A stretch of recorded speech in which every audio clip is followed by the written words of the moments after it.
नमस्कार दोस्तों, मैं अंकुर उपाध्याय स्वागत करता हूं आप सभी का आपके अपने YouTube channel share market analysis में। यहां पे गौतम अदानी जी ने एक और कंपनी खरीद ली है और ये सिलसिला कुछ दिन के लिए थम गया था, कुछ महीनों के लिए, लेकिन क्या अब ये दोबारा स्टार्टिंग हो चुकी है। एक समय ऐसा था जहां पे अदानी के लिए सिर्फ ये कहा जाता था कि गौतम अदानी जी एक पैसों का बोरा लेके चल रहे हैं बाजार में, सब्जी मंडी में जैसे हम लोग जाते हैं कि ये भी ले लिया वो भी ले लिया, ऐसे ही गौतम अदानी जी कभी इस कंपनी को खरीद लेते हैं कभी उस कंपनी को।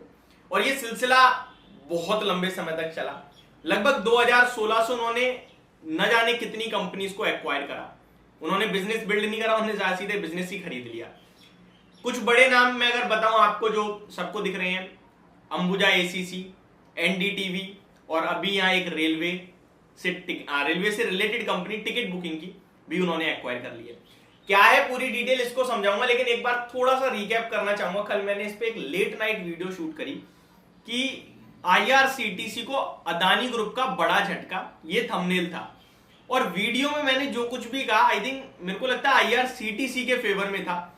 और कमेंट्स आए कि भाई आपने ये मिसलीडिंग वीडियो बना दी है, आईआरसीटीसी का तो और फायदा होगा इससे। तो मैं भी तो यही कह रहा हूं कि आईआरसीटीसी को कोई नुकसान नहीं होगा, बट उसके बावजूद शायद आपकी और हमारे बीच में मिसअंडरस्टैंडिंग हुई, समझ नहीं पाए आप लोग जो मैंने कहा, या फिर मैंने कहा ही गलत तरीके से कि आपको समझ में नहीं आया। या एक रीजन हो सकता है आपने केवल थंबनेल देखा और वही समझ रहे हो। दूसरा एक सबसे बड़ा रीजन ये है कि मैंने मैक्सिमम नोटिस करा है भेड़ चाल। भेड़ चाल क्या है आपने देखा होगा, एक भेड़ एक तरफ जा रही है तो बाकी सब फॉलो करने लगते हैं उसे। तो कमेंट में अगर किसी बंदे ने कमेंट कर दिया तो फिर सब उसी को फॉलो करेंगे, वो खुद अपना दिमाग ही नहीं लगा रहे। मैं आपके साथ रिपीट टेलीकास्ट करता हूं पहले कि हुआ क्या है। अदानी ग्रुप ने कोई नई ऐसी वेबसाइट क्रिएट नहीं कर दिया कि टिकट बुक कर लो आके, आईआरसीटीसी को प्रॉब्लम होगी जिससे, नहीं। एक ऑलरेडी एक ऑलरेडी वेबसाइट है, एक ऑलरेडी कंपनी है जो कि टिकट बुकिंग का काम कर रही है। बट कोई वो ऐसा नहीं है कि वो खुद टिकट दे रही है, वो ऑथराइज्ड पार्टनर है आईआरसीटीसी की। भैया आईआरसीटीसी एकमात्र प्लेयर है टिकट बुकिंग का, मोनोपोली है सरकार की, सरकारी कंपनी है। ये चीज मैं आपको कैसे समझाऊं। यह हुआ क्या है, बहुत सिंपली समझते हैं। हुआ ये है, आप अपने बिजली का बिल जो है फोन पे से भी पे कर सकते हो, पेटीएम से भी पे कर सकते हो, और डायरेक्ट बिजली घर जाके भी पे कर सकते हो। आप अपने मोबाइल का रिचार्ज फोन पे से भी करवा सकते हो, पेटीएम से भी कर सकते हो, और डायरेक्ट जाके दुकान से भी कर सकते हो। लेकिन तीनों का पैसा जाएगा तो जौन सी सिम होगी उसके पास ना। इससे सिंपल क्या एग्जांपल दूं मैं, दोबारा एक बार समझते हैं। मान के चलो मैं एयरटेल की सिम यूज कर रहा हूं, मान के क्या चलो मैं करता हूं एयरटेल की सिम यूज कर रहा हूं मैं, ठीक है। मैं फोन पे से रिचार्ज करूंगा, मेरा 2 रुपए का टैक्स लग जाता है भैया, फोन पे ले लेता है वो। लेकिन मेरा जो बैलेंस मैंने जो रिचार्ज करा वो एयरटेल पे गया। दूसरी बात, मैं पेटीएम से करूंगा तो पेटीएम को मेरे को बस रिचार्ज वाला पेमेंट करना है, बाकी नहीं। बट पेटीएम क्या कर रहा है, एयरटेल वालों से पैसा ले रहा है कि भैया हमारी थ्रू आपके पास रिचार्ज आ रहा है तो हमें कुछ कमीशन दो। तो दो अलग अलग एग्जांपल आ गए एक ही चीज से।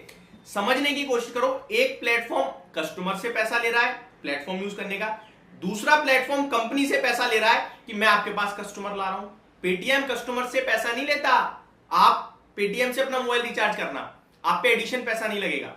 लेकिन फोन पे से करोगे एडिशन पैसा लगेगा, ठीक है। तो पेटीएम मैक्सिमम हो सकता है लग भी जाए, बट मैक्सिमम जगह आप यूज करोगे ना पेटीएम को, तो वो कस्टमर से नहीं, वो कंपनी से चार्ज करता है, और फोन पे कस्टमर से चार्ज कर लेता है, ठीक है। तीसरा होता है एग्जांपल, आप डायरेक्ट गए दुकान पे, आपने कहा भैया रिचार्ज करो। अब रिचार्ज करा तो कंपनी ने उस बंदे को ऑफर दे रखा है कि भैया आप इतना रिचार्ज करो तो आपको इतना पैसा मिलेगा। तो हमने रिचार्ज करा, हमारा कुछ नहीं गया, लेकिन कंपनी ने उससे कमीशन दिया। तो यहाँ 3 जगह में से 2 जगह कंपनी कमीशन दे रही है, एक जगह कस्टमर ही पे कर रहा है, ठीक है। तो 2 जगह क्या हो रहा है, कंपनी की जेब से थोड़ा सा जा रहा है। क्यों जा रहा है, क्योंकि भाई उसके पास पार्टनर लेके आ रहे हैं, हम जैसे लोग ला रहे हैं। सेम यही हुआ है, इससे ज्यादा कुछ नहीं है। इतना इजी एग्जांपल मैंने देने की कोशिश करी, आई थिंक सबको समझ में आ गया होगा अब क्या खेल है। एक ऐसी वेबसाइट है जहां से भी आप टिकट बुक कर सकते हो, एक ऐसी वेबसाइट है जहां से भी आप टिकट बुक कर सकते हो, लेकिन टिकट डायरेक्टली आईआरसीटीसी से ही होगी। ये आईआरसीटीसी है, ये आपकी वो स्टाक एंटरप्राइजेज है जो कि अदानी एंटरप्राइज ने खरीद ली है।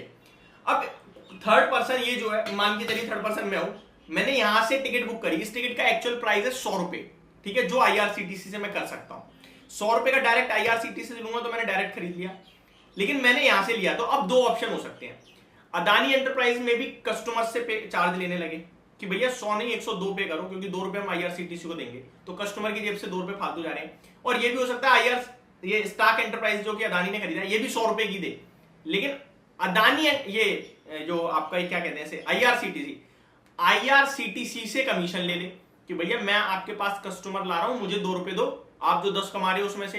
ये भी हो सकता है। तो दोनों ही केस है। समझ गए आप कि क्या हुआ है क्या नहीं हुआ, कि आईआरसीटीसी को कोई नुकसान नहीं है और अदानी एंटरप्राइजेस को भी कोई नुकसान नहीं है।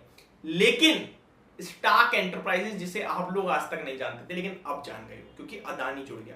और गौतम अदानी जी का नाम ही काफी है किसी बिजनेस को रॉकेट बनाने के लिए। इस समय तो आपको सबको, मुझे भी पता है। तो अब मे भी ये हो सकता है कि वो जो स्टाक एंटरप्राइजेस है, वो छोटी कंपनी वो बड़ी हो जाए। वो बड़ी मींस ज्यादा। अब इस पे कमेंट ये भी है कि भाई इससे तो आईआरसीटीसी का बिजनेस बढ़ा। अरे मेरे भाई, लोग घूमने वाले अदानी को देखकर थोड़ी फालतू में घूमने लगेंगे। पहले अगर 100 टिकट बुक होती है तो आज भी 100 होंगी। ये हो सकता है कि पहले बाकी के प्लेटफॉर्म से 10 हो रही थी, स्टाक एंटरप्राइज से अकेले 10 हो रही थी, 80 आईआरसीटीसी से हो रही थी। तो अब ये जो स्टाक एंटरप्राइज है, ये मे भी अपनी 10 की जगह 15 कर दे कि भैया 15 हमारी वेबसाइट से होने लगी, तो इसका भी प्रॉफिट बढ़ेगा, आईआरसीटीसी का भी। बट ऐसा कुछ नहीं है कि आईआरसीटी को एडिशन मुनाफा होगा, या ऐसा भी नहीं है आईआरसीटीसी को नुकसान होगा। सेम ही सिचुएशन रहने वाली है, कुछ ज्यादा नहीं बदलने वाला है। बस जो स्टाक एंटरप्राइज की पहले कमाई थी वो अदानी ग्रुप की हो गई है, और अदानी ग्रुप उसे और बढ़ा सकता है और उसे कुछ डेवलप करने की कोशिश करेगा, वो धीरे धीरे समझ में आएगा। तो ये पूरी कंडीशन है। होप आप लोगों को आज शायद ये वीडियो क्लियरली समझ में आई हो। कल भी मैंने कोशिश करी थी बट शायद नेगेटिवली चली गई वीडियो, अब शायद क्लियर हो गया होगा। तो thank you so much for watching this video. Have a great day guys.